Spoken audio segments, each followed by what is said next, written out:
तो आजकल आप देख रहे हो व्हाट्सएप पे मैसेज चलता है कि जहां यदुवंशी पहुंच जाए तो वहां अपने आप ही गर्मी बढ़ जाती है। तो पर अगर यदुवंशी बैठे हैं तो उनकी एक हुंकार तो होना चाहिए।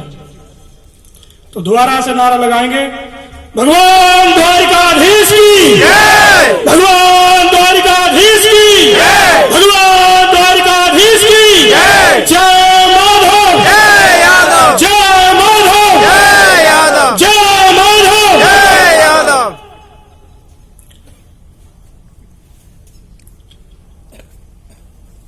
मुझे आज इस ऐतिहासिक मंच पर बोलने का जो सौभाग्य मिला, उसके लिए मैं प्रबंधक कमेटी का बहुत बहुत आभार व्यक्त करता हूं। समाज में बहुत ही कम क्षण होते हैं और उसमें भी ये वाला क्षण जहां पर प्रदेश के कोने कोने से हमारे यदुवंशी भाई, सहजाति भाई यहां पर उपस्थित हुए। हमारे आदरणीय दादाजी जो अलग लेके चले थे, हम सबको जगाने का, हम सबको एक करने का, उन्होंने उसमें बहुत महारत हासिल की है। हमने पहले भी देखा था कि समाज में कई तरह की अवस्थाएं थी।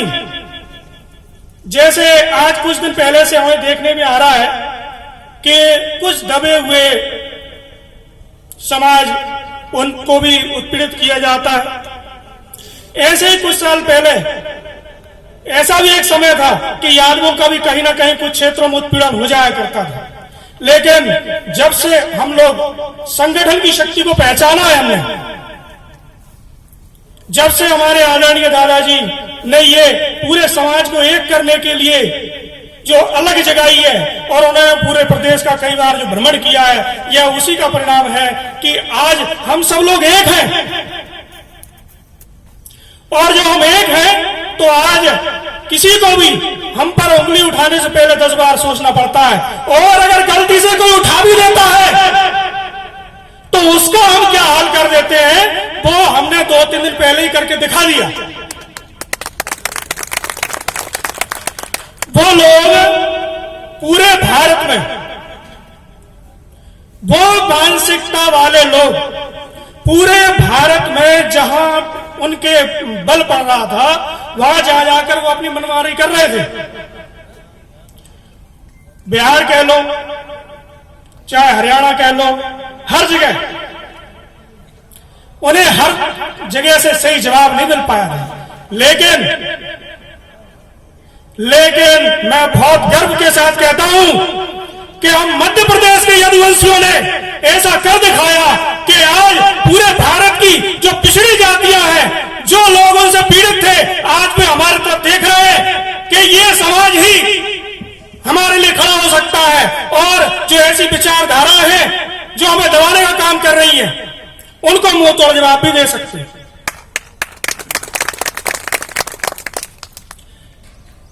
जब तक संगठन है, संगठन, जब तक संगठन है, नीचे भी लिखा है, संगठन में ही शक्ति है। अगर हम संगठित हैं तभी हमारी शक्ति है। अगर हमने अपने आपसी वैमनस्य, जिनका समाज से कोई मतलब नहीं है, बस मैं बहुत बड़ा धन्ना सेठ हूं, मैं बहुत ज्यादा ज्ञानी हूं, है ना, या फिर कोई दूसरी बात हो गई, इन छोटे छोटे विवादों को लेके हम कभी भी आपस में कोई बैरभाव ना रखें। जब हमारे समाज की बात आ जाए, जब हमारे अस्तित्व की बात आ जाए, जब हमारे मान मर्यादा की बात आ जाए, तो हम सबको भगवान श्री कृष्ण का जय घोष करते हुए एक हो जाना चाहिए।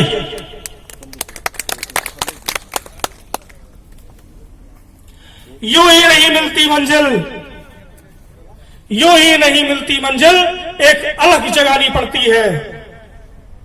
यूं ही नहीं मिलती मंजिल, एक जुनून जगाना पड़ता है। मैंने पूछा चिड़िया से कैसे बना लेती हो आशियाना, मैंने पूछा चिड़िया से कैसे बना लेती हो आशियाना, उसने कहा भरनी पड़ती है ऊंची उड़ान और तिनका तिनका उठाना पड़ता है। तो समाज बंधुओं, समाज में कोई बदलाव अगर हमें करना है तो उसके लिए हमें कठिन परिश्रम की जरूरत है। आदरणीय दादाजी के मार्गदर्शन में हम लोग परिश्रम में लगे हैं, लेकिन और भी हमें परिश्रम करना है। आज भी हमारे समाज बंधु कहीं ना कहीं, चाहे आर्थिक स्थिति से कह लीजिए या शैक्षणिक स्थिति से कह लीजिए, हम कहीं ना कहीं आज भी पीछे हैं। और इन सब के बीच में कहीं ना कहीं एक चीज आती है कि ये सब सुलभ होने का एक माध्यम है, वो है आर्थिक स्थिति।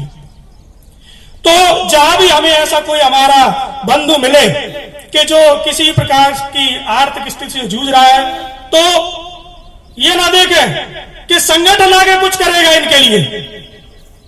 भाई संगठन कौन है? आप और हम ही संगठन है, कोई दूसरा थोड़ी है। तो जहां पर जरूरत है, जितनी जरूरत है, वहीं पर 4 या 5 लोग मिले और वहां पर उस पूर्ति कर दे उस चीज की। हमें गर्व होना चाहिए कि हमें परमपिता परमात्मा ने कितने पवित्र वैदिक क्षत्रिय कुल में जन्म दिया। हमारा इतिहास वेदों से लेके आज तक वर्तमान तक पूरे स्वर्ण अक्षरों से भरा पड़ा है। ऐसी कोई लड़ाई न होगी जिसमें हमारे वीर हीरो ने अपने हिस्से का खून ना बहाया हो। ऐसा भारतीय इतिहास हो या विश्व का इतिहास हो, कोई बड़ा ऐसा मोर्चा नहीं रहा जहां पर यदुवंशी वीर उपस्थित ना रहे हों। पूरे विश्व में यूनेस्को ने 5 लड़ाइयों को सबसे बड़ा माना है। उनमें एक रजंगला की लड़ाई है, और जो रजंगला की लड़ाई है आप में से लगभग सब जानते होंगे, जहां पर वीर हीरो ने अपने सीने पर गोली खाई, एक भी आदमी के कभी पीठ पे गोली नहीं लगी। सिर्फ एक कोई मोर्चा था जिसमें किसी जवान को पीठ पर गोली नहीं लगी, सबके सीने पर गोली लगी थी। और ऐसा कोई जवान भी नहीं था कि जिसके हाथ में राइफल ना हो। और भारतीय इतिहास के, भारतीय सेना के इतिहास में एक वही मोर्चा ऐसा है जिसमें सबसे ज्यादा अगर पदक मिले हैं, पुरस्कार मिले हैं, तो वो रजंगला का ही मोर्चा है। तो हमें गर्व है हमारे उन वीरों पर जिन्होंने आज हमें इस समाज में, इस देश में गर्व के साथ सीना खोल के चलने का और गर्व के साथ रहने का सम्मान दिया है। 1857 की क्रांति में जब बड़े बड़े राजा अंग्रेजों की चापलूसी में लगे हुए थे, जहां पर चंद देशभक्त लोग उस ब्रिटानिया हुकूमत के खिलाफ खड़े थे जिसका सूर्य कभी अस्त नहीं होता था, उन्हीं में एक रेवाड़ी नरेश राव तुलाराम बहादुर थे। पूरे यदुवंशियों की नाक राव तुलाराम बहादुर, जिन्होंने पूरा प्रयास किया कि 1857 क्रांति में देश को आजाद किया जा सके उन लुटेरे अंग्रेजों से। और जब उनकी छोटी सेना, जिसको बगल के राज्यों से कोई सहायता न मिल पाई, उनकी सेना जब हार गई तो वो हाथ पे हाथ धर के नहीं बैठे और ना ही जाके वो अंग्रेजों की शरण में गए कि आप मुझे खैरात में छोटी सी जागीर दे दीजिए और मैं आपके तलवे चाट लूं। वो शेर दिल अफगानिस्तान गया, भारत मां को गुलामी की जंजीरों से छुड़ाने के लिए वह शेर दिल अफगानिस्तान गया और वहां जाकर उसने सहायता मांगी कि अफगानिस्तान के लोगों, तुम कहीं ना कहीं हम सबके भाई हो, हमारी संस्कृति एक है। आज ये समंदर पार के लुटेरे आए हैं, हम सबको मिलकर इनसे लड़ना है, हमारा साथ दो। उन्होंने मना लिया, लेकिन किस्मत को कुछ और ही मंजूर था कि उनकी अचानक तबीयत खराब हो गई और वहीं पर वो बैकुंठ धाम को सुधार गए। और हमारे देश के चंद चापलूस इतिहासकारों ने उनको कई जगह उनके इतिहास को छुपा दिया। जो नकली बनावटी देशभक्त लोग थे उनके इतिहास को हाईलाइट किया, और जो सच्चे यदुवंशी देशभक्त थे उनके इतिहास को दबा के रख दिया। एक और बहुत बड़ी शख्सियत है हमारे मालवा की,